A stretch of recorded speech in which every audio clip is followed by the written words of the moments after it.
Science class. આજે આપણે કોષરસની સંરચના ભણવાની છે. અગાઉ આપણે કોષ કેન્દ્રની સંરચના જોઈ, એના આધારે કોષના બે પ્રકાર જોયા. તમને હોમવર્કની અંદર એના તફાવત આપ્યા હતા, બધું કરી નાખ્યું હશે. ફેરબુકમાં નોંધ સાથે રાખજો, ગમે ત્યારે આની ટેસ્ટ ગોઠવાઈ જાય, વાંચતા રહેવાનું, પાકું કરતા રહેવાનું. સારું, હવે કોષરસ છે એ કોષરસ પટલની અંદરની બાજુએ આવેલા પ્રવાહીને કોષરસ કહે છે. કોષરસ એ આપણે સ્લાઇડ જોઈએ તો એની અંદર ટપકા ટપકા જેવા ભૂરા રંગના ઝીણા ઝીણા ટપકા આવેલા હોય ને એવો ભાગ આપણને દેખાય.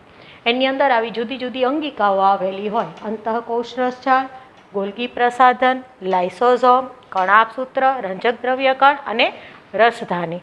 આ જુદી જુદી અંગિકાઓ છે એ બધા જ કોષમાં આવેલી હોય એવું જરૂરી નથી. એમાંય સુકોષ કેન્દ્રીય કોષની અંદર આવી પટલ ધરાવતી અંગિકાઓ આવેલી હોતી નથી.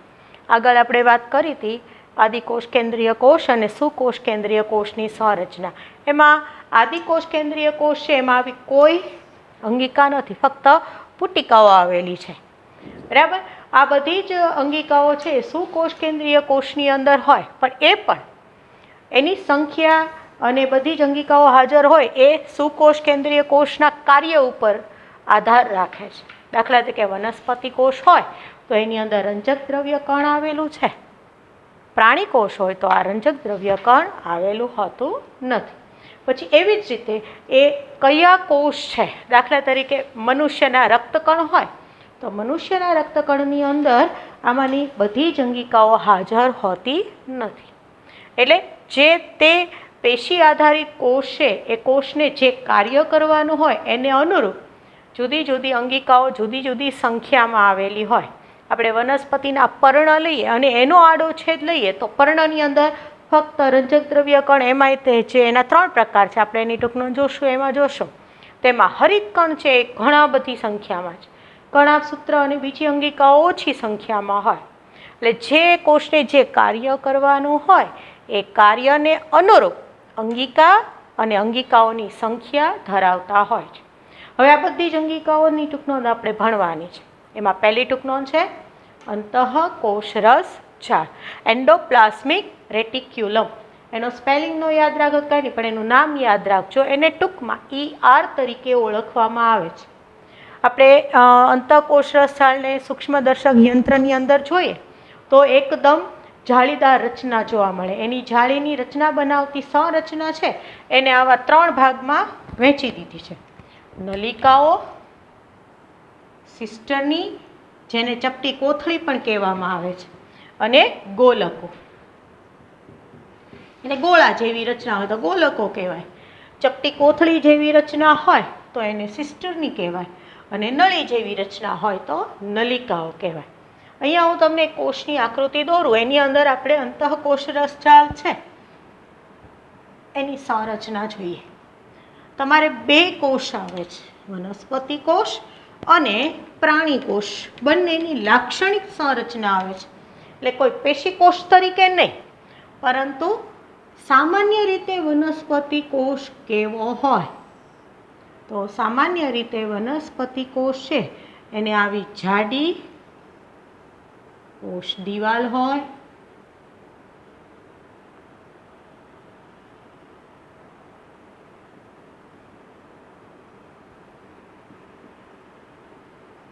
નામ નિર્દેશનવાળી આકૃતિ દોરો. એની અંદર વનસ્પતિ કોષ અને પ્રાણી કોષ છે એની સંરચના આવે. તો આવી જાડી કોષ દિવાલ, સેલ્યુલોસથી બનેલી કોષ દિવાલ હોય. એની અંદરની બાજુએ આવું કોષરસ પટલ હોય. હવે વનસ્પતિ કોષ છે ને એમાં વચ્ચે ખૂબ જ મોટી એવી રસધાની આવેલી હોય છે. રસધાની એ કોષનો ઘણો ખરો ભાગ રોકી લે છે. મોટાભાગના વનસ્પતિ કોષમાં મોટી હોય, ક્યારેક કાર્ય અનુસાર નાની મોટી સાઇઝ જોવા મળે. એ આપણે રસધાનીની ટૂંકનોંધમાં જોશું. કોષ કેન્દ્ર હોય અને કોષ કેન્દ્રની આસપાસ આવી જાળીકાર સંરચના. પુસ્તકની અંદર તમે આકૃતિ જોશો તો આવી જાળી જેવી સંરચનાઓ છે એ કોષ કેન્દ્રથી માંડી અને કોષ રસ પટલ સુધી વિસ્તરેલી જોવા મળતી હોય છે. આ જે સંરચના છે એ છે આપણી અંતઃકોષ રસ જાળ. એની અંતઃકોષ રસ જાળ છે એની નજીકની બાજુની જે કોષ કેન્દ્રની નજીકની બાજુ જે હોય ને એની ઉપર આવી ટપકા જેવી સંરચના આવેલી હોય. એ છે એના બે પ્રકારોમાંથી. જેના ઉપર આવી ટપકા એટલે કે કણો જેવી સંરચના આવેલી હોય એને કહેવાય છે ખરબચડી અંતઃકોષ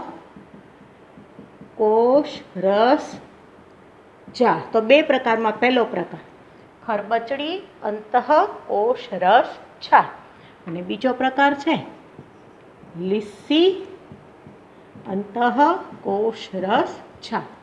બરાબર. હવે આકૃતિ આગળ જો. એમાં એ સિવાય આવા ગોળ સંરચના ધરાવતી હોય તો એ બધા લાઇસોસોમ્સ છે. પછી આવી લાંબી સંરચના હોય એ બધા કણાભસૂત્ર છે.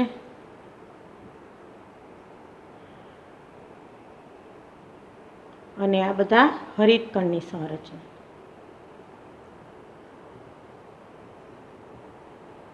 તો આમ લાક્ષણિક વનસ્પતિ કોષની અંદર કોષ દિવાલ, કોષ રસ પટલ આ દેખાય છે, લાઇસોસોમ્સ,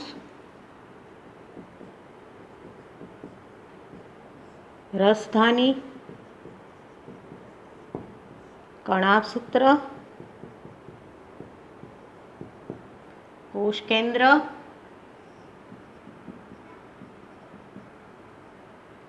અને અંતઃકોષ રસ જાળ.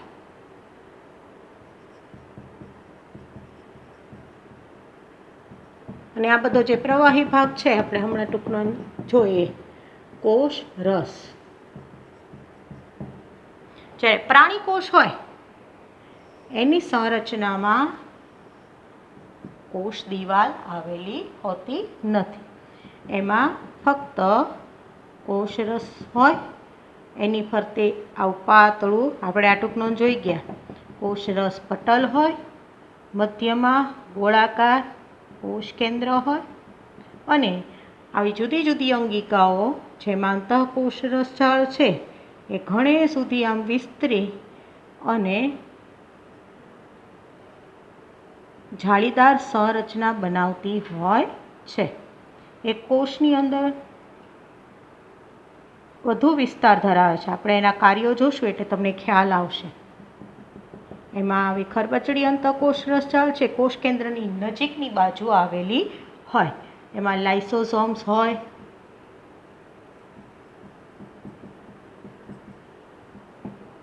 આ તો ખબર જ છે, કણાભસૂત્ર હોય,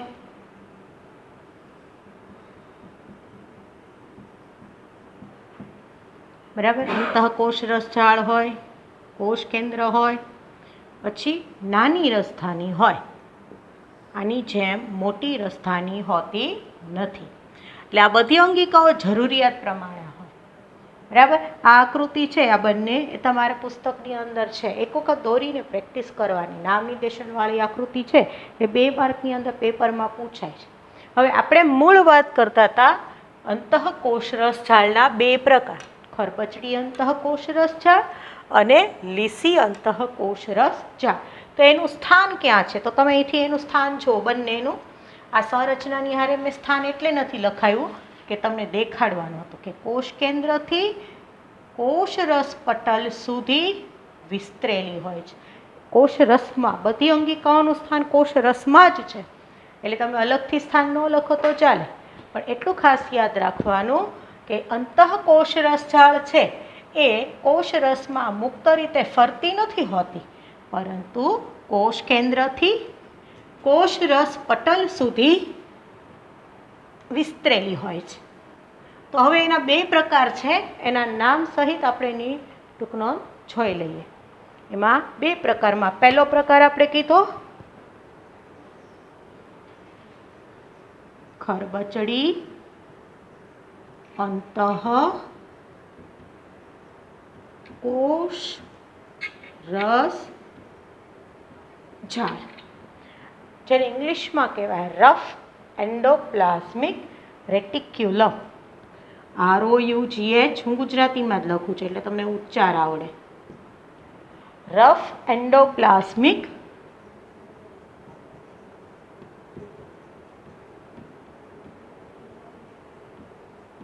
રેટિક્યુલમ.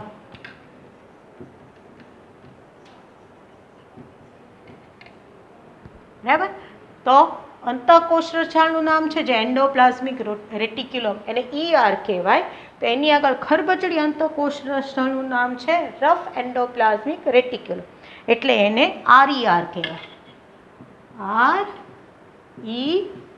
RER. બરાબર. અને બીજો પ્રકાર છે લીસી અંતઃકોષરસ ઝાડ.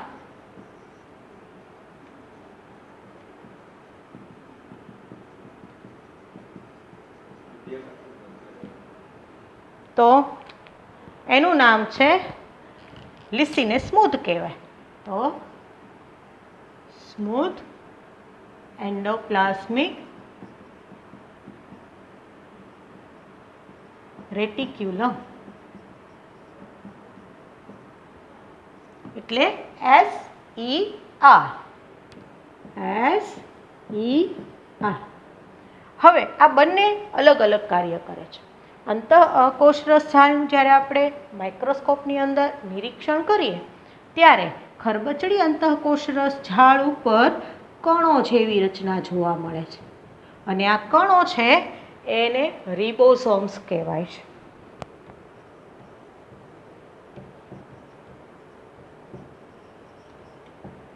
રિબોસોમ્સ છે એ પ્રોટીન સંશ્લેષણ સાથે સંકળાયેલા છે.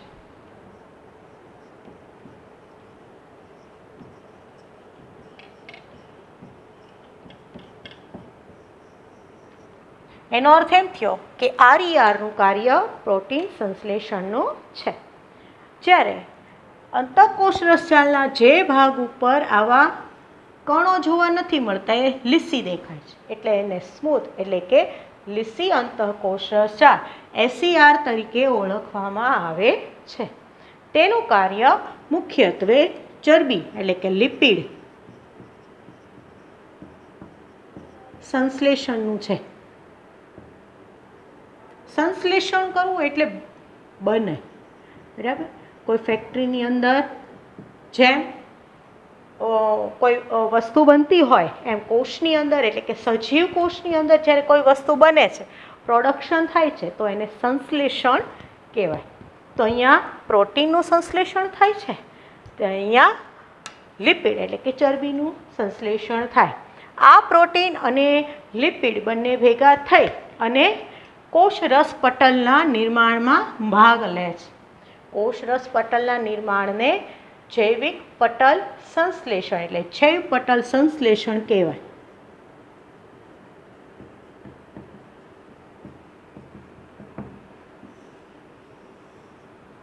બરાબર.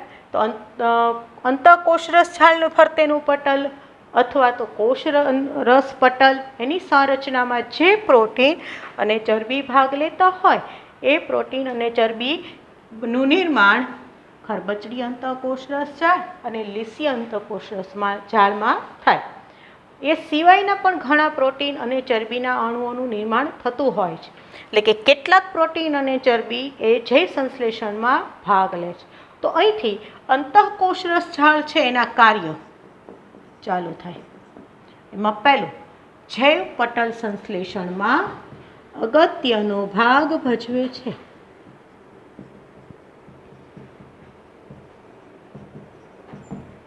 બરાબર.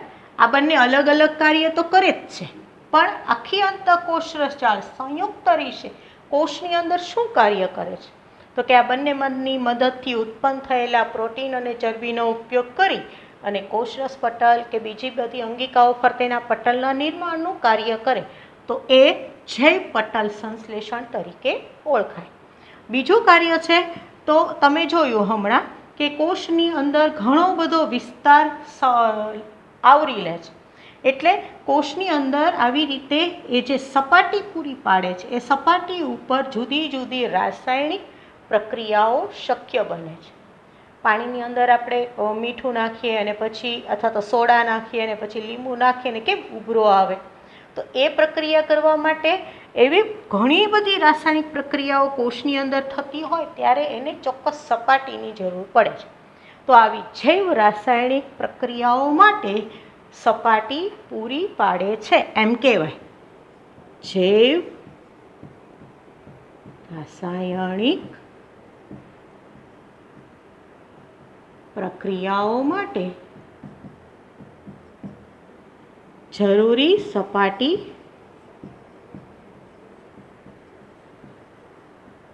પૂરી પાડે છે. બરાબર. ત્રીજું, એ કોષરસની અંદર એટલી બધી ફેલાયેલી છે કે એની અંદરથી પસાર થઈ અને જુદા જુદા દ્રવ્યો છે એ બીજા કોષના જુદા જુદા ભાગો તરફ વહન પામે. એટલે વહન, કોષીય વહન સાથે સંકળાયેલી છે તેમ કહેવાય.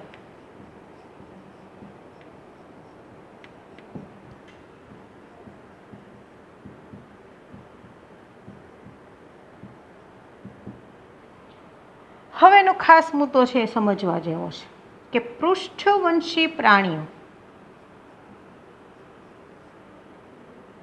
હવે પૃષ્ઠવંશી છે એ કરોડવાળા પ્રાણીઓ કહેવાય. આપણે 7મા પાઠની અંદર પ્રાણીઓ છે એના જુદા જુદા સમુદાયનો આવે છે. એમાં પૃષ્ઠવંશીઓ વિશેની જુદી જુદી લાક્ષણિકતાઓ છે. પણ ટૂંકમાં પૃષ્ઠવંશી એટલે પાછળની બાજુએ જો કરોડ સ્તંભ આવેલું હોય તે કરોડ ધરાવતા બધા જ પ્રાણીઓનો આ સમૂહ છે. તો આવા પૃષ્ઠવંશીઓને યકૃત આવેલું હોય તો પૃષ્ઠવંશીઓના યકૃતમાં જે કોષો હોય એ કોષોમાં આવેલી એસીઆર એટલે કે લીસી અંતઃકોષરસ છાલ એ વિષારી દ્રવ્યો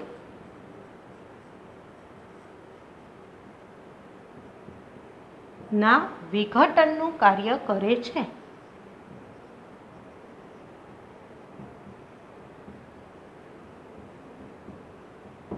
એટલે આપણી વાત કરીએ તો દારૂ છે એ લીવર ઉપર સીધી અસર કરે. આપણે એવું જોયું કેમ કે ત્યાં આવેલી અંતઃકોષ રસાળ છે એ એના ઝેરી પદાર્થો છે એનું વિઘટનનું કાર્ય કરતી હોય તો વધારે પડતા દારૂ પીનાર વ્યક્તિ હોય એનામાં આવી એસીઆર છે એ વધુ પ્રમાણમાં એનું નિયંત્રણ ન કરી શકે એટલે યકૃતના કોષોને નુકસાન થાય. અને ઘણા બધા કોષ એકસાથે નુકસાન થાય તો યકૃત પણ ફેલ જાય અથવા તો એની અંદર કોમ્પ્લિકેશન્સ એટલે કે મુશ્કેલીઓ ઊભી થાય. એ સિવાય આપણે દવાઓ લેતા હોઈએ તો એની અંદર પણ જેટલા ઝેરી પદાર્થો હોય એનું શરીરની યકૃતની અંદર જમા થાય અને ધીરે ધીરે એના નિકાલનું કાર્ય એ કરે. એટલે વધુ પ્રમાણમાં જો લેતા હોઈએ તો આપણા લીવર ઉપર અસર થાય.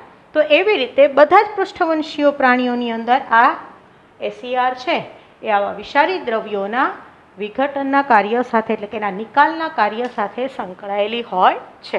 તો ટૂંકમાં અંતઃકોષ રસાળ એન્ડોપ્લાઝમિક રેટિક્યુલમ એટલે કે ER એની ટુકડો છે ઘણી મોટી છે, 4 માર્કમાં પૂછાય છે. એટલે વ્યવસ્થિત મુદ્દાસર લખવાની. એની સંરચના તો કે નલિકા સિસ્ટરની એટલે કે ચપટી કોથળી અને ગોલકો જેવી સંરચનાથી જાળીદાર જોવા મળે અને ઝાલાકાર તંત્ર રચના તરીકે પણ ઓળખવામાં આવે. બરાબર. એને જે પટલ હોય એની ફરતે જે આવરણ છે એ પટલ આપણા કોષરસ પટલ જેવી સંરચના જ ધરાવે છે. એના 2 પ્રકાર છે, ખરપચડી અંતઃકોષ રસાળ એટલે RER રફ એન્ડોપ્લાઝમિક રેટિક્યુલમ અને લીસી અંતઃકોષ રસાળ એટલે કે SER સ્મૂથ એન્ડોપ્લાઝમિક રેટિક્યુલમ જેમાં RER એટલે કે ખરબચડી અંતઃકોષ રસાળની સપાટી ઉપર કણો જોવા મળે છે. આવી કણમય રચના છે એ કણો એ રિબોસોમ્સ છે. રિબોસોમ્સ એ પ્રોટીન સંશ્લેષણની અંદર અગત્યનો ભાગ ભજવે છે. એટલે આની સપાટી ઉપર ચોટેલા હોવાથી ખરબચડી અંતઃકોષ રસાળનું મુખ્ય કાર્ય શું થાય છે? પ્રોટીન સંશ્લેષણ. જ્યારે લીસી અંતઃકોષ રસાળ ઉપર આવા કોઈ કણો આવેલા હોતા નથી એટલે તે લીસી એટલે કે લીસી સપાટી, સ્મૂધ સપાટી ધરાવે છે તેમ કહેવાય. અને એ ચરબીના એટલે કે લિપિડના સંશ્લેષણ સાથે સંકળાયેલી છે. આ બંને અંતઃકોષરસ જાળ અંગત રીતે પોતાનું જે તે કાર્ય કરે, પણ કોષની અંતઃકોષરસ જાળની સંરચના એ અગત્યના કાર્યો સાથે સંકળાયેલી છે. એટલે એના મુખ્ય કાર્ય તરીકે તો કે જૈવ પટલ સંશ્લેષણમાં અગત્યનો ભાગ ભજવે. જેમ કે આ પ્રોટીન અને આ ચરબીમાંથી કેટલાક કોષરસ પટલ અને એના એવા અંગિકાઓના જુદા જુદા પટલની રચનામાં ભાગ લેતા હોય. પછી જૈવ રાસાયણિક પ્રક્રિયાઓ માટે સપાટી પૂરી પાડે. તો કે કોષની અંદર ઘણી બધી રાસાયણિક પ્રક્રિયાઓ થતી હોય અને કોઈ પણ રાસાયણિક પ્રક્રિયાઓ છે એને જેમ વધુ સપાટી મળે એની ઝડપ વધે, બરાબર, તો એની માટે સપાટી પૂરી પાડે છે. પછી કોષીય વહન સાથે સંકળાયેલી છે. એ કોષની અંદર ઘણો બધા વિસ્તારમાં ફેલાયેલી છે. એટલે કેટલા બધા દ્રવ્યો છે એના દ્વારા વહન પામી અને જાય, એટલે કે કોષીય વહન સાથે સંકળાયેલી છે. એમાં જે આ ગોલકો જેવી રચના છે ને, એ ગોલકો દ્વારા દ્રવ્યો છે એક અંગિકાથી બીજા અંગિકા દ્વારા વહન પામીને જતા હોય છે. એવું ડિટેલમાં આગળ ભણવાનું આવશે. પૃષ્ઠવંશીના યકૃતની અંદર એસીઆર છે એ વિષારી દ્રવ્યોના નાશ કે વિઘટન સાથે સંકળાયેલી છે. આ સાથે આની ઘણી બધી જુદી જુદી સંરચનાઓ અને માહિતીઓ છે એ આવે. અત્યારે આપણા પુસ્તકમાં આટલું જ છે, એટલે આટલા સાથે આ ટૂંકનોંધ પૂરી કરું. આજનો પીરિયડ પણ આપણે પૂરો કરીએ અને ફેરબુકની અંદર આ બંને લખી નાખજો. આગળ કોષરસની ટૂંકનોંધ લખી હતી એ પણ અને અંતઃકોષરસ જાળની ટૂંકનોંધ પણ. Okay, thank you.